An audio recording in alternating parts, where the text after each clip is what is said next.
today's move. Took one trade, I went short, followed my model, and got stopped out.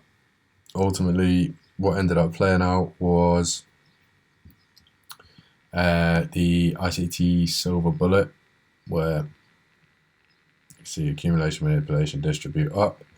Because of the higher time frame bullish bias, as you can see on the weekly, going up, daily, filled this imbalance here, and 4 hour order block here. Yeah, I basically just got it wrong today, but I followed my model at the time, which is trade above previous daily high, come down. We created a 5-minute inverse fair value gap here, and then displaced down here past, I think it's London lows nearly. So pretty much stopped at London lows and then swept it and then continued up. So that was my mistake. I was looking at this on quite a low time frame, and to be honest, I just sort of rushed my entry a bit. But you know, at the same time, I was thinking I could come down, fill this in here. Obviously, we've got this price action here. But yeah, that is one of those things. It's part of the model. I'm not going to win every trade, and today I just got it wrong, really, and that's it. So in terms of my actual entry, we can move this out of the way now. I was looking at let's just go across to AM session. So obviously we got the market structure. Well, what I thought was a market structure shift here, and then 1, 2, 3 candles, traded back up. I went short on this fair value gap here, and yeah, what ended up happening was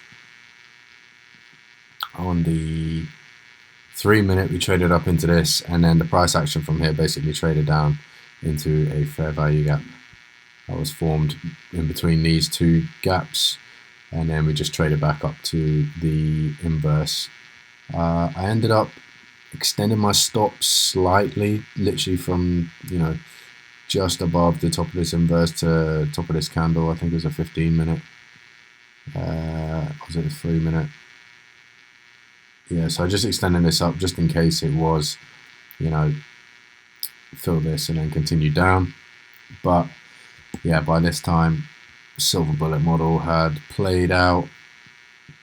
As you can see, trade up into this fair value gap that gets created here, up again, and then yeah, structure here, accumulate for a little bit, and then just gradually push up towards stop to take these highs. And where are we? Basically all of these. So you got all of this liquidity here. One of the things I was also thinking on my entry was, you know, we got this didn't take this high, so here didn't, whereas I think we got an SMT on, yeah, so we got an SMT on NASDAQ, and I was thinking, right, so this is swept these highs here, we're around this entry area that my model would form. We didn't get the inverse on this chart, but on the S&P we did, and yeah, unfortunately it just didn't play out today. So I think it's one of those. Just learn from it.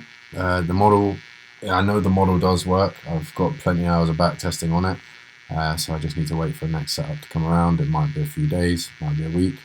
But yeah, it's just one of those. You just have to see how we go. I think this trade was, it was minus 56 pips.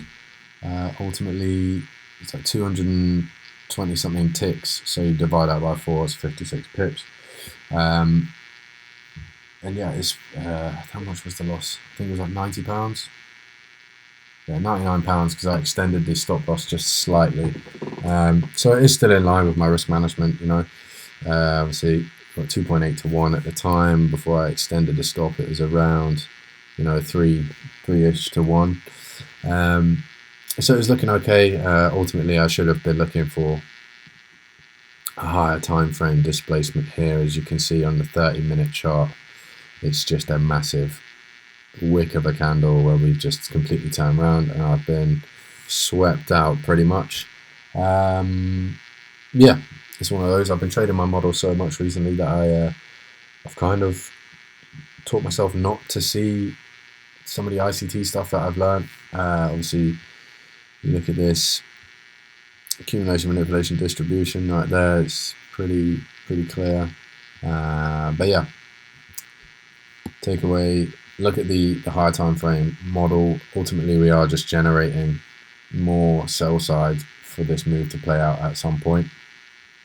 And yeah, we just have to wait for the next few days, see what the range is that we get given, a previous daily high, previous daily low, and yeah, we'll just wait out for that. I was looking at US30 today as well. Obviously, similar things sort of happened. Where's the opening price? Yeah, so we've come up, pulled back, and I was thinking, you know, we've already traded up for the day, we've taken a previous daily high. That would be like the wick of the candle, come back, retrace, and then push down, say into this gap here to take this, and then continue up. But yeah, didn't happen today, and really that's all there is to it. We take the loss. Strategy works, so we'll just have to wait. And then in terms of news for the rest of the week, what are we looking at? 27. Let me update this. Oh, no, it is the 27th today. We didn't have any news today either, so you know I was expecting a nice bit of price action down. But yeah, tomorrow we got the FOMC meeting minutes. We'll probably see a bit of movement in the London session tomorrow morning, and then I'm not sure about Thursday trading, to be honest. We've got 3 bank holidays here in Europe, so it might be worth leaving that. But yeah, like I say, we'll just take each day as it comes and see how we get on. With all that being said, I will catch you in a bit.